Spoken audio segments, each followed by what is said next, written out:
Hello, ladies and gentlemen, and welcome to another edition of the Indian Nation Station pregame show as Brian and I will run it back for the postseason as the Stebbins Indians will come in for part 2 against Piqua here tonight. I'm your host, AJ Ganger. With me, as always, Brian Gillespie. Brian, we've got a round 1 rematch in our playoffs here tonight. Yeah, it's a pretty unique situation. You don't often get a team coming in 2 weeks in a row, and so they're going to be oddly familiar with each other, very familiar with each other from last week. And it's going to be interesting if there are any adjustments that go on for this game. It's going to be kind of a coaching challenge because you saw a lot of that opponent, so you have a good feel for what they do. You've seen them up close and personal. So now how do you make those adjustments where the change from week to week, especially when everything's on the line now? Yeah, that is true. All right, let's go ahead and take a look at the scores from around the Miami Valley League. Don't forget, Brian, though, tonight's game will be live on the Indian Nation Station's YouTube page. If the link doesn't come from us and doesn't have YouTube in the link, it's obviously not going to be the correct video and going to be a scam. Make sure the video link comes from either the Indian Nation Station or the Piqua Athletic Department or Piqua City Schools. Do not click and pay for anything. Yeah. It's free on our station. Yeah, you don't have to enter any kind of information or sign in to watch the game on our YouTube channel. Scores from around week number 10 in the MVL. Fairborn beats West Carrollton 28-26. So West Carrollton did go 0-10 this year, but just by 2 points. Xenia shut out Sydney 34-0. Troy had a slugfest against Butler, beating them 27-20. Tip City with the 63-14 win over Greenville, and obviously Piqua 35, Stebbins 15. Brian, you guys during the game were talking a lot about that Troy Butler game. Yeah, I had a feeling, as I mentioned on the pregame show last week, that was probably going to be the lone game where, well, at least besides, well, I didn't think our game was going to be as close as it was, but I thought that was, Butler had enough defensively and just enough offensively to kind of stay in that game. That's pretty much exactly what happened. Yeah. Troy had to pull that one out at the end, and that was a battle. And Butler hasn't had a great season, but they're also pretty competitive in a lot of their games. Yeah, they were very competitive against us too. Even though they got shut out, it was still only 24-0, and I think it was 10-0 late in that game. Brady Uhl last week, as we get into our stats, was 8 of 13 for 137 yards with 1 touchdown and an interception. Kai Warner only carried it 11 times for 67 yards and a touchdown. Colton Booker, though, 2 catches for 82 yards, 1 touchdown, 11 total tackles, and an interception. Sam Schmeezing with 12 total tackles. He also scored a touchdown on offense. Mickey Anderson with that 80-yard pick 6. Brian, we were outgained in this game 312 yards to 243. Both teams only completing those 8 passes, but when we were outrushed 225 to 106, that's not a normal Piqua game. I'll tell you what, it was really eye-popping. I mean, I didn't, when they went ahead 15-14, that was nail-biting time. And Piqua, much like they did against Butler, really came, in with a lot of late points. Yeah. But that's not something you want to get. That shouldn't be normal procedure because you're putting yourself in a really tough spot if you're waiting that long to kind of turn on the Jets. And really, they never really turned on the Jets. Maybe a little quick, some big plays that helped them at the end. But 34 minutes of possession time, almost 35 for Stebbins to only 13 minutes for Piqua. Piqua definitely wants to get them off the field. But the way they were running with that Adrian Norton, number 1, excellent player, just very difficult to stop. They also had a running back that was having a lot of success there, both over 100 yards rushing.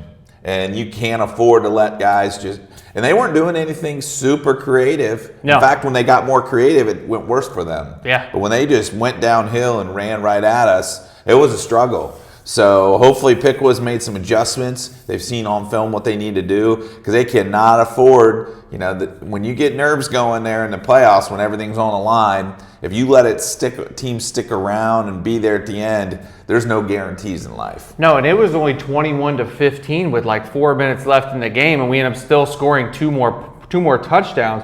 10 of 19 on third downs was Stebbins. And you're right, that offensive line really were opening up holes all night long for that quarterback to run the ball. Yeah, and it was pretty predictable. You kind of knew, when they put Norton back there at quarterback, because they were reshuffling two different quarterbacks, and really they only did put the other guy back in there when they needed to throw it. You knew they were going to run it. Yeah. But even though we knew they were going to run it, they were just taking advantage. They have some big guys in the trenches. They were moving the line. They were able to get 6, 8. That's got to be fixed, because if you win this week, you've got Edgewood next week more than likely, and that's a way bigger test than even stopping Stebbins. So they got to figure out how to slow down this running game this week. Yeah, they're definitely going to have to do that. Let's go ahead and thank our sponsors for the 22-23 school year. Again here, Kathy Henney, Little Caesars, Teach Tech Productions, Buffalo Wings and Rings, Dick Lumpkins, This and That Candy on Main, Harmony Systems, Craig's Corporation, Edison State, Dr. Little John, Morris Comfort Systems, Atlantis Sportswear, and 36 Skate Club. Brian, we can go ahead and now finally look at the brackets here for the Division II Region 8. You got the list right there as well. I've got these listed in the same order that you have on your paper. Let's go through them here. Winton Woods and LaSalle, the 1-16 matchup. Who knows what's going to happen during that game? Well, I will tell you, if you look at LaSalle's schedule, now they do play a tough schedule, but even against some of their opponents a lot of their opponents, 90% of their opponents are as good as the best team that Pick was played this year. Mm-hmm. So even if their record's 3-6, because some of those other opponents play incredibly difficult schedules. So it's really hard to tell. But Winton Woods is the class of the region. I don't think they're going to have a whole lot of trouble with LaSalle, because LaSalle has been dominated in a lot of their games. So I don't think they have nearly enough offense. However, they have the name. They have the ability to pull, a great performance. So Winton Woods versus Belmont, who lost by 2 or 1 point this past week to miss the playoffs. Could you imagine if they would have knocked out LaSalle? Now, Winton Woods is probably thinking, man, we'd like to play that Belmont team. Well, sorry, you get LaSalle. So it'll be a little closer than if they played Belmont. Actually, probably a lot closer. But no, I don't think LaSalle has enough this year. And then we got the 8-9 matchup with Northwest and Ross. Well, I personally know Coach Ratliff over there at Ross. He is fired up for this game. They lost a close one to Northwest earlier in the season. Yeah. And he said that is not happening again. I quote him. There's some, nobody from Northwest is watching this. But he believes that this is going to be their night. No guarantees. It's at Northwest. So that should be probably the best game of the entire region. I would think so too, yeah. Remember, the highest seed does host, so when I list the higher seed, will be the home team this week. Number 4, Kings against number 13, Sydney. That'll be a running clock probably. Kings is pretty darn good. They're in the same level as Piqua, and we didn't have any trouble with Sydney this year. So I'm looking at probably a running clock by the second half there. The 5-12 matchup is number 5 Withrow against number 12 Loveland. Loveland's been tricky. Yeah. They occasionally put some scares in some people this year, so I wouldn't write them off entirely, but I'd also say more than likely Withrow, who's been extremely impressive down the stretch. They beat a 6-3 team last week, 49-0, I think. Yeah. So they're more than likely going to win that by double digits. But Loveland has been competitive in some of their games that people didn't think they would be. So. And the number 2 seed Xenia taking on Little Miami, who we played last year. Little Miami, the 15th seed. That's probably another running clock game. Yeah, probably. I think Little Miami might stick in early in the first quarter. Xenia won't be familiar with them, so it'll be one of those, okay, we got to spend some time getting comfortable. Once they get comfortable, I think Xenia wins that probably 20 to 25 points. I don't know that it'll be running clock, but it'll be close. Then we got the 7-10 matchup with number 7 Troy against Anderson. Well, I would say this might be the one upset besides Ross being an 8-9 where you could see Anderson win that game. Now, they would have to play well. They haven't had a great season, but they can put up some points. So I think they maybe have a shot there. I don't think that Troy played great last week. They struggled a little bit against Butler. So that one could be a little tighter than people expect. As we move on down to our portion of the bracket, as we are in the bottom part, the 3-14 matchup is number 3 Edgewood taking on number 14 Lima Senior. This is a definite running clock. Lima Seniors lost like 5 straight games heading in, and because they started playing some more difficult competition. And Edgewood is as good as they were last year, if not a little bit better. They're getting votes for the top 10 in the state right now. I don't see any way Lima Senior stays in that game. And then finally, the 6-11 matchup is 6 Piqua hosting 11 Stebbins, which we'll get into, but here shortly. Brian, let's go ahead and take a look at the Division III Region 12, that bottom portion of the bracket, because we've got an MVL team in there. Number 3 Tip City hosting number 14 Hillsboro, and then number 6 CJ hosting number 11 Trotwood. Well, I really think that that CJ Trotwood potentially could be close. I don't know that Trotwood's as good as their record. They beat up on the City League schools. Those teams aren't very good, as we've seen with Belmont and Dunbar playing to a two-point game. Neither one of them had great seasons. So I think Trotwood's a little bit of a paper tiger there at 11. I think CJ is in control of that matchup. Tip City Hillsboro, another one. But when you get to the second round, when those two teams play, CJ might have something for them. So yeah. I think that's one to keep an eye on for round 2. But I think neither one of those teams are going to be challenged this week. Yeah, that's going to be a heck of a round 2 matchup. Some of the round 2 matchups in Region 8 in Division 2 can be really good as well. Yeah, I mean, Edgewood Piqua potentially is going to be a really good one. Kings Withrow will be a really good game. Winton Woods Ross.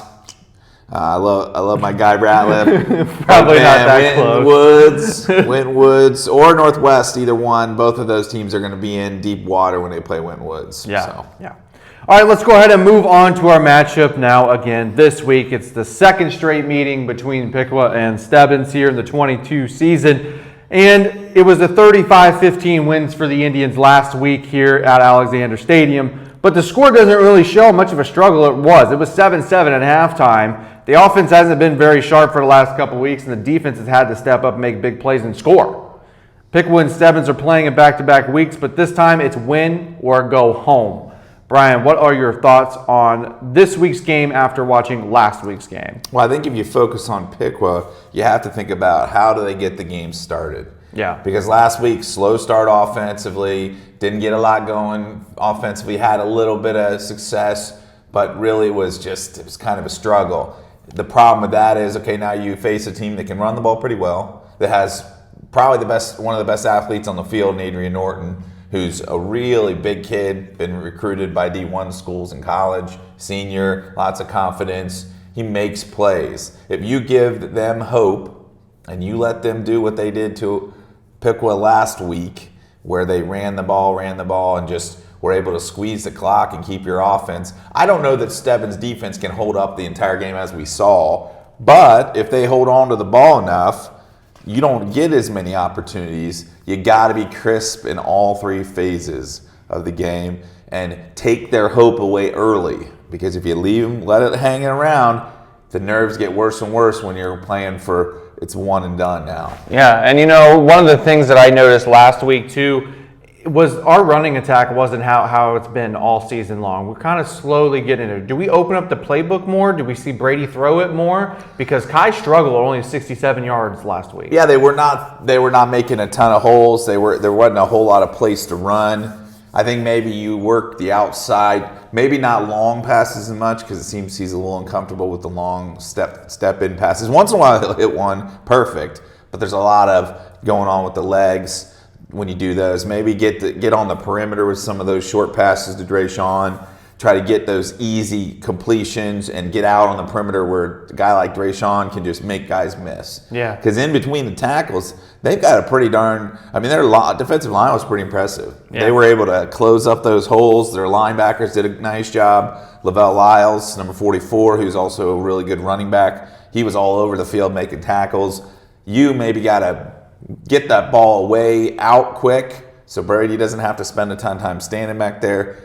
Throw that ball to Booker, throw that ball to Drayshawn, get those guys out on the edge and let them work. One of the other things, too, I wanted to mention was our special teams. We have blocked, I don't know how many punts this year, and I think we blocked 2 of them last week against Stebbins. And that's a big factor here. Like, Stebbins cannot, I mean, this is a recurring, I don't know if, I've not been on a coaching staff for football in high school, but maybe they don't work on it. Maybe a lot of teams don't work on it, or maybe they just don't value it as much. But there are a lot of punting teams that are a hot mess. I mean, bad punts, just letting guys from Piqua run right in there and block the punt. You know, it's a hot mess. And Stebbins is one of those teams where they really struggle in that situation. So if you can get them into a punting situation, that's like a huge win, because now you might be able to block every punt they put up. Yeah. So that's almost like a turnover in their territory whenever you stop them, because you got a chance to block every punt, because they just don't do well getting the ball back there and getting it off. Yeah. I'm sure high school teams, they practice it around this area, but not as much as they probably should, like we do. Obviously, I don't think Jackson's had a punt blocked in, 3-4 years.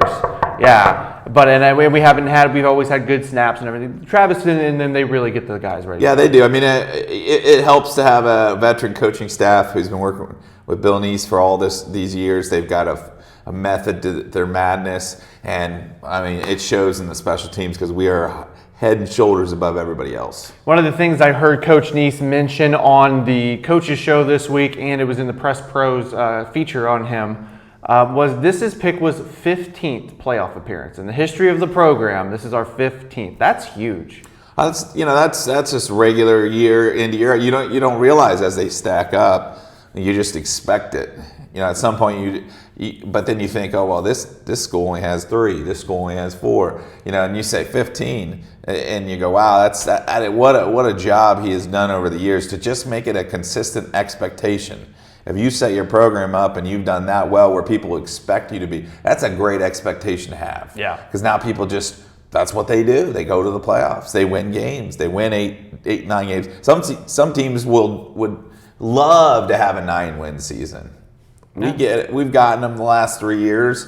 We got to the regional finals last year. You just get used to it. So you want to value it at the same time. You don't want to overlook it. I mean, getting here and being 8, 9 wins, 10 wins every year is just a heck of an accomplishment. And the last 3 or 4 years, we've been going pretty deep in the playoffs, but you got to remember that Neese has that 2000 runner-up and the 2006 championship as well. Yeah, I mean, he's built quite a career out of winning here at Piqua, and hopefully that will continue over the next few years.